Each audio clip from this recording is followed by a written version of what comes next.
think of King David, what comes to mind? Probably the giant slayer, right? The powerful ruler.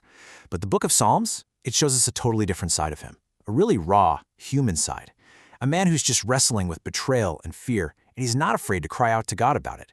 So today, that's what we're going to do.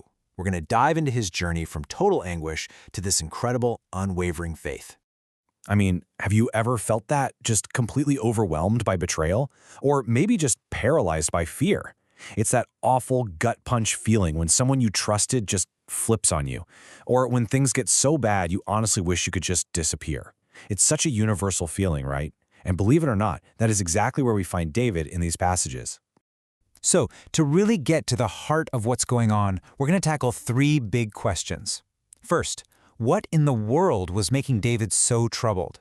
Second, is it really okay to pray for God to destroy the wicked? That's a big one. And finally, how do you even get from that place of distress to a place of trust? All right, let's jump right into that first question. A king's cry. We really need to understand why David was in such deep distress. And wow, the words he uses, they are just so powerful. I mean, listen to this. My heart is in deep pain. I am overwhelmed by terrors. The emotion here is just staggering. I mean, this is David we're talking about, a seasoned warrior, and he's admitting he's at his breaking point. He literally feels like he could die from the emotional pain. This isn't just a bad day, you know? This is a full-blown crisis of the soul. So you might be thinking, well, David always had enemies. And you're right. He was no stranger to attacks, to slander, to threats. He had been dealing with this stuff his whole life. But this was different. The source of this incredible pain wasn't some foreign army or a political rival he already knew he couldn't trust.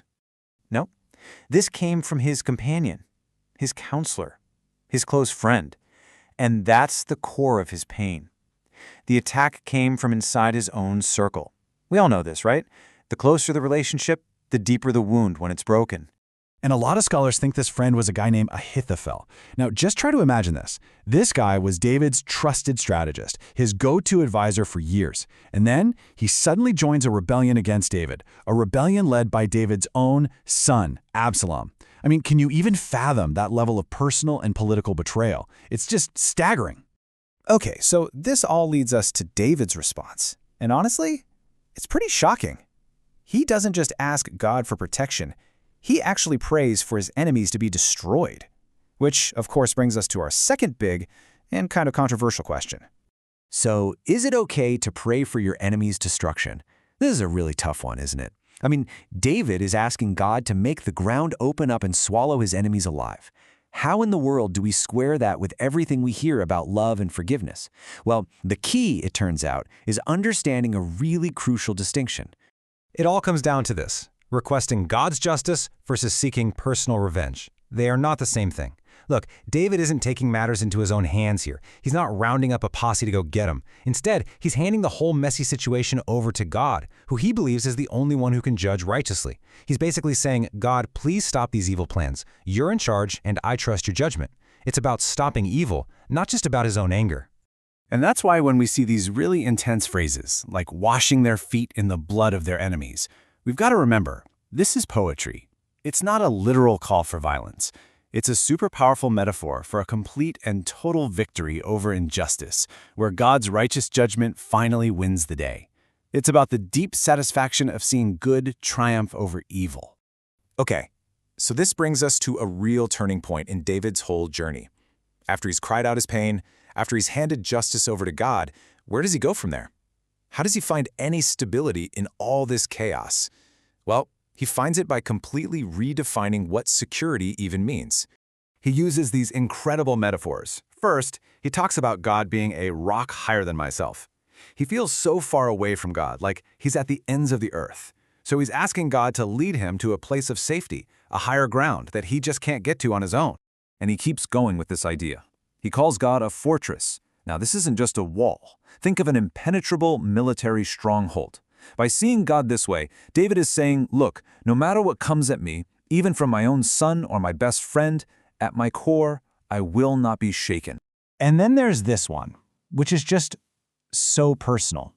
He imagines God having a bottle to collect every single one of his tears. What a beautiful, incredible image, right? It just shows that David truly believes his pain isn't meaningless. It's not going unnoticed. Every single tear, all that anguish, it's seen, it's valued, and it's remembered by God. And all of this leads to this amazing conclusion, this powerful declaration, "In God I trust, I will not be afraid. What can man do to me?" You see what happened? He shifted his focus. He stopped looking at his betrayers and started looking at his protector. And his fear just evaporates. It's not that the danger is gone. It's a declaration that, at the end of the day, human threats have no real power over someone who trusts in God. So, okay, what does this actually look like in practice? How does making this journey from fear to faith actually change things for David? Well, it absolutely transforms his entire perspective. Here's the bottom line for David. His circumstances don't get the final say. Even when he's literally running for his life, he can still praise God. Why? Because he's come to this incredible conclusion that God's love is better than life itself. That relationship is his real source of joy, his real security.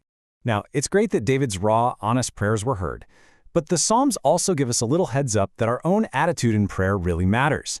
The text points out 5 things that can actually get in the way. Things like harboring sin, being disobedient, praying with insincerity, having the wrong motives, or just plain lacking faith. It's basically a little reminder to look inward as we're looking upward. And that really leaves us with this final, crucial thought. David's entire journey from despair to trust was shaped by how he saw God as a just judge, a high rock, a fortress, a caring father. So the question for us is, when we're facing our own betrayals, our own fears, who do we think God is? Because really, that answer changes everything.